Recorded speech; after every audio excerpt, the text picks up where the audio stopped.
Number of reasons that the Mefarshim bring why Yaakov our forefather, did not want to be buried in Egypt. Rashi brings 3 reasons.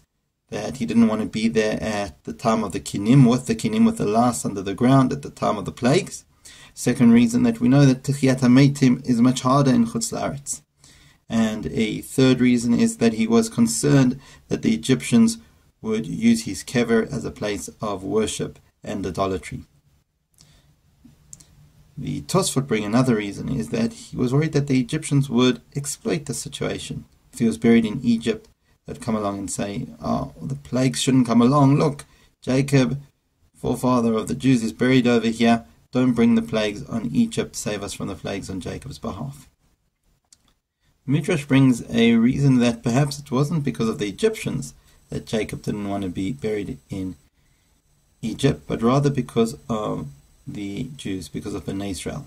If he was buried in Egypt, they would come along and say, oh, well, you see, even Yaakov is buried in Egypt. Can't be that much of a bad place, not to have some degree of Kedusha, of holiness, and therefore they would start equating the Kedusha of Eretz Israel to the Kedusha of Egypt. And so he insisted that at the time of his death he be taken to Eretz Israel for burial. But I want to focus on the reason of the Sforno, because I believe there's a very important message, a very pertinent message behind it. The Sforno says that what Yaakov was worried about wasn't something ideological. He knew that Bnei Israel would ultimately want him to be buried in the land of Israel.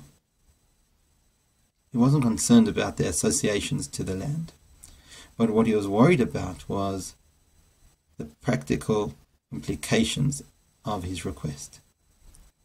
If they buried him, even temporarily, in Egypt, just for a while, then after a few years, or when the time would be right for him to be taken to Eretz Israel, they'd say, you know what, Yaakov's already buried over here. We've already laid him to rest. Is it worth all the effort now to transfer him to Eretz Israel? What was. And over time, with all the best intention in the world, Yaakov would not have landed up in Eretz Israel. Sometimes we have great ambitions. We want to go for gold.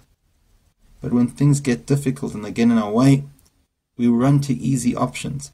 When we run to those easy options, we forget about our true ambitions and our ultimate goals at the end of the day. And so what Yaakov says is, no, don't do a quick fix. Don't put plaster over the cracks in the wall. Bury me in Eretz Israel from the beginning, because that's where I'm meant to be. If you quickly bury me in Egypt and say, one day we'll move you, do I know that will really happen? Do I know that will come into fruition? Go for gold. If you have an aim, live it out. Make sure it happens. My aim is to be buried in Eretz Israel. I want that to happen from the beginning. And it's an important message for all of us, is let's not get stuck on the easy options, on the shortcuts. But let's aim big, set our goals for what we really want, and make sure that they come into play at the end of the day.